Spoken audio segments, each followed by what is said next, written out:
Mudança de planos no Fluminense, hein? O Fluminense não tinha, a princípio, interesse ou intenção de contratar um camisa 10, um jogador para ser o substituto de Paulo Henrique Ganso, mas parece que alguma coisa mudou. Parece que o sinalzinho de alerta ligou na diretoria do Fluminense e já se cogita a possibilidade da chegada de um jogador para essa posição. A gente está começando mais um vídeo aqui no canal Ligados no Flu. Vamos para a vinheta e na sequência a gente vem com todas as informações desta sexta-feira, dia 14 de fevereiro. Está no ar o canal Ligados no Flu, o canal de notícias da torcida tricolor, com a apresentação do jornalista Rodrigo Dias. Grande abraço a todos, obrigado pela presença, pela audiência, mais uma vez aqui no canal Ligados no Flu. A gente chega para te atualizar com as últimas notícias e sempre lembrando que é muito importante que você se inscreva aqui no canal Ligados no Flu, deixe o seu like, deixe o seu comentário. Tudo isso é de graça, gente, e você nos motiva a continuar diariamente aqui, trazendo informações para você, torcedor do Fluminense. Bom, vamos lá então, vamos começar com as notícias, e eu quero trazer um trecho da entrevista que eu fiz ontem à noite, aqui no canal Ligados no Flu, com o zagueiro Edinho, ex-zagueiro Edinho, jogador de seleção brasileira, bicampeão carioca pelo Fluminense, 75, 76, depois campeão carioca em 1980, inclusive marcou o gol do título de 80 naquela decisão contra o Vasco. A gente falou sobre vários assuntos. E o Edinho, gente, foi questionado pelos nossos seguidores que estavam acompanhando a live sobre a possibilidade dele um dia assumir algum cargo na diretoria do Fluminense. O Edinho, para quem não sabe, hoje ele é o coordenador do Tombense, que está na semifinal do Campeonato Mineiro, inclusive com a melhor campanha da primeira fase do Campeonato Mineiro, tá? À frente do Cruzeiro, à frente do Atlético, à frente do Atlético, que tem também um bom orçamento, né, para time pequeno, porque é um time que inclusive acabou de subir para a Série B, é SAF já, à frente do América. Enfim, Tombense, melhor time da primeira fase do Campeonato Mineiro. O Edinho é o coordenador do Tombense e ele respondeu se um dia ele gostaria, no futuro, quem sabe, de assumir algum cargo na diretoria do Fluminense. E a gente vai acompanhar agora a resposta do Edinho. Ô Edinho, olha, muita gente dizendo aqui, ó, que você deveria ser dirigente do Fluminense, tá? Tem muita gente dizendo, tem vários aqui dizendo isso, tá? Você já pensou um dia assim, né, no futuro? Hoje você tá no Tombense, tá bem, mas no futuro, sei lá, daqui a alguns anos, você tem esse sonho assim, não? Era mais o passado. Eu acho que o Fluminense, às vezes, não. Essa é a realidade, né? Eles não dão valor aos ex-atletas, entendeu? E os ex-atletas, eles não querem emprego, eles querem só um momento de acolhimento, de reconhecimento de tudo aquilo que foi feito, né? Agora, eu acho que uma referência como eu fui no Fluminense, certamente teria muito a acrescentar, ainda mais com toda a minha vivência europeia, né, com 3 Copas do Mundo e tudo mais, sendo tricolor. Eu acho que certamente o Fluminense poderia ter aproveitado mais esse meu lado, entendeu? E, infelizmente, não entenderam dessa maneira. Então vocês ouviram aí, né? O Edinho fala mais no passado, não em relação ao futuro, né? Me parece, né, que não é algo que ele pense para o futuro. É algo que ele acha que poderia ter acontecido em algum momento no passado. Não aconteceu, mas enfim, a entrevista completa eu vou deixar no final aqui desse vídeo, vou deixar para você o card para você acessar e se você quiser assistir, né, a gente falou sobre vários assuntos, tá muito bacana, um convite então para você que não conseguiu assistir a nossa live ontem com o ex-zagueiro Edinho, jogador de Copa do Mundo, fez gol inclusive na Copa de 86 contra a Polônia nas oitavas de final. Gente, ontem teve reunião na Federação de Futebol do Estado do Rio de Janeiro para discutir vários assuntos, como, por exemplo, a bola do campeonato, que tem sido alvo de algumas críticas. No Campeonato Paulista, que usa a mesma bola do Carioca, Neymar também chegou a reclamar da bola. discutiram sobre os horários dos jogos. O Flamengo reclamou no início da semana que jogo 4h30 da tarde, nesse solão, né, não dá, é muito desgaste, enfim. E aí a federação rapidinho foi lá e arrumou um jeito junto com a televisão de mudar o horário do jogo do Flamengo com o Vasco amanhã para 9h30 da noite. Mas o jogo do Fluminense, que era às 4, ou seja, mais cedo até que o jogo do Flamengo, que seria às 4h30, né? O jogo do Fluminense continua às 4, nesse calorão, nesse forno que tá fazendo em grande parte do Brasil. O jogo do Fluminense continua marcado para 4 horas da tarde. Duvido que vai ter alguma mudança. Não vai mais, né? Hoje já é sexta-feira, vai ser mesmo às 4 horas da tarde. Enfim, esse foi outro assunto que foi debatido. E também teve a questão do gramado do Maracanã, que alguns jogadores reclamaram que o gramado estava muito duro. O Thiago Silva, por exemplo, se machucou, né? Bateu com o calcanhar no chão, reclamou que o gramado estava duro. Teve jogador do Flamengo que reclamou também. E teve, na rodada anterior, reclamação em relação ao gramado de Moça Bonita. A empresa que cuida do gramado do Maracanã parece que é a mesma que cuida do gramado de Moça Bonita. Então, por isso, ontem teve essa reunião na Federação de Futebol do Estado do Rio de Janeiro.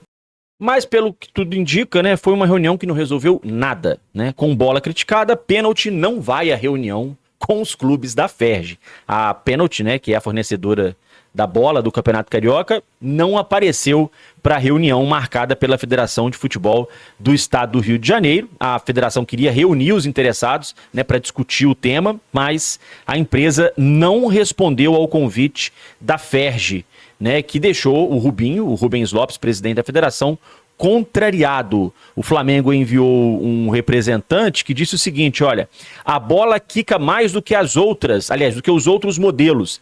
Ela toma uma direção diferente do que uma bola padrão e, principalmente, no decorrer do jogo, ela apresenta algumas características que não possui no início da partida, quando está nova. E aí a sugestão que foi dada é de que no intervalo dos jogos as bolas sejam trocadas. Aquele jogo de bolas que foi usado desde o começo da partida, ele deve ser então trocado no intervalo, pelo menos essa foi a sugestão que foi dada e a federação aceitou essa sugestão.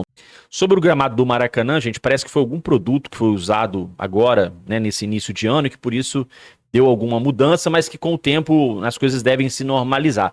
O Maracanã que deve passar por uma nova troca de gramado durante o Mundial de Clubes, que acontece em junho, já que Fluminense e Flamengo estarão na disputa do Campeonato Mundial lá nos Estados Unidos.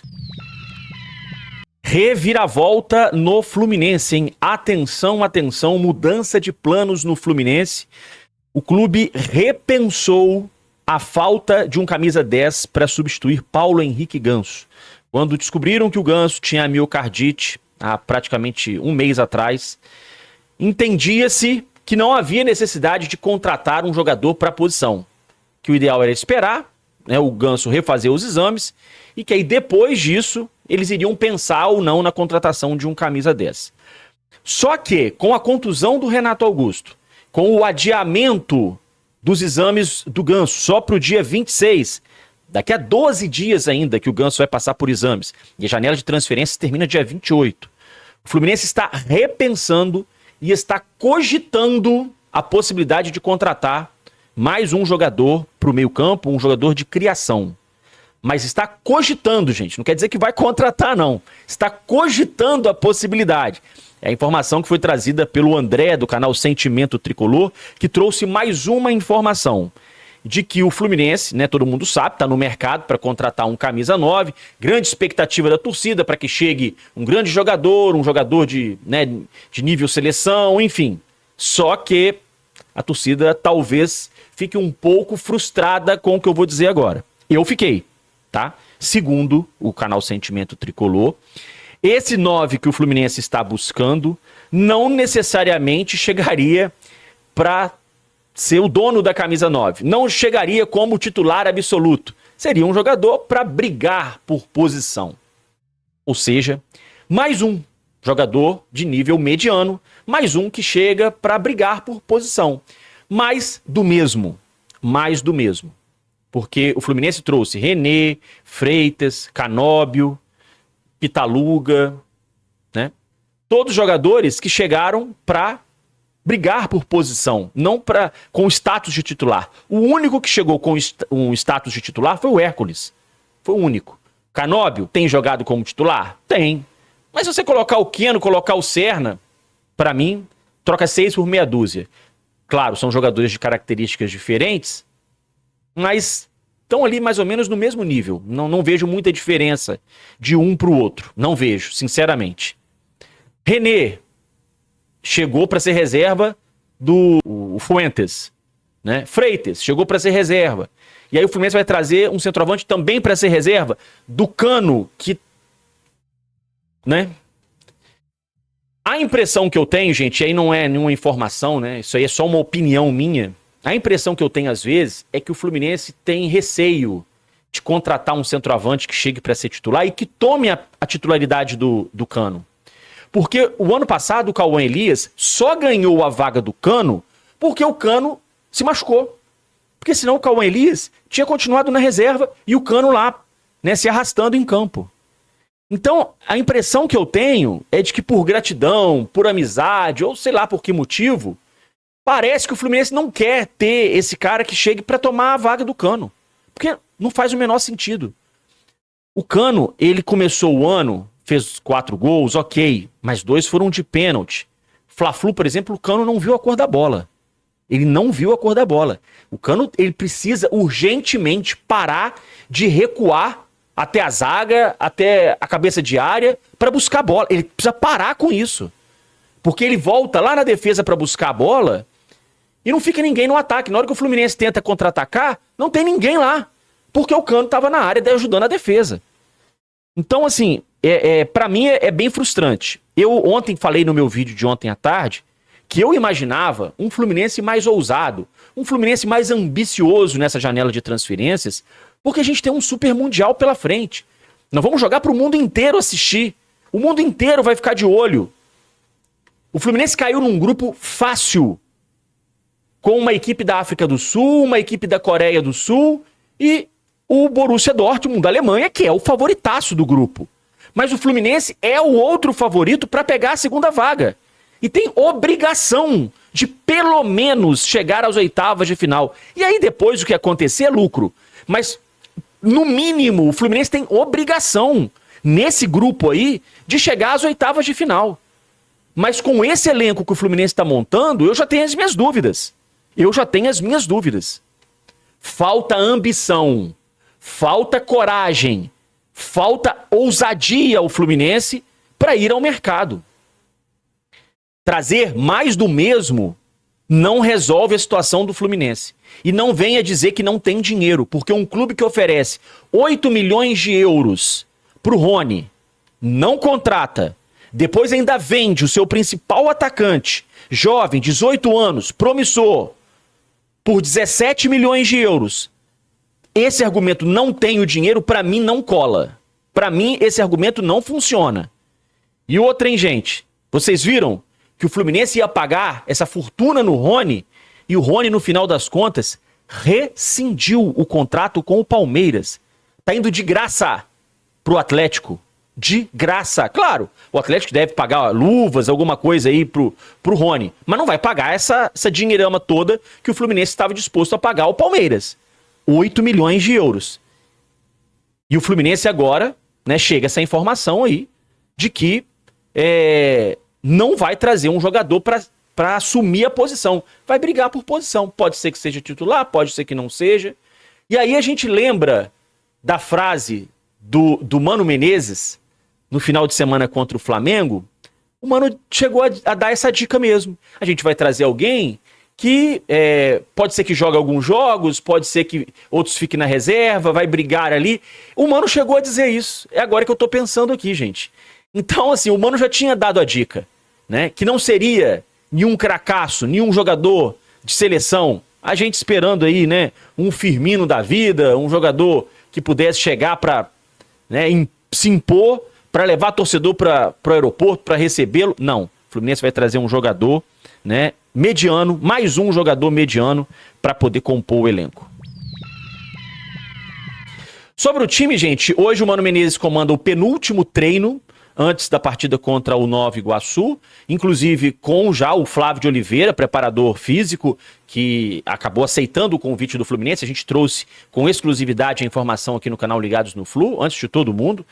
O Flávio Oliveira era o preparador, aliás, não era nem o preparador físico, né? Ele era coordenador de um departamento lá do Mirassol, no interior de São Paulo, e acabou aceitando o convite para trabalhar no Fluminense, já que o Marcos Seixas se despediu do clube e foi embora pro futebol mexicano. O Mano Menezes, então, tem o treino de hoje, tem o treino de amanhã para definir a equipe.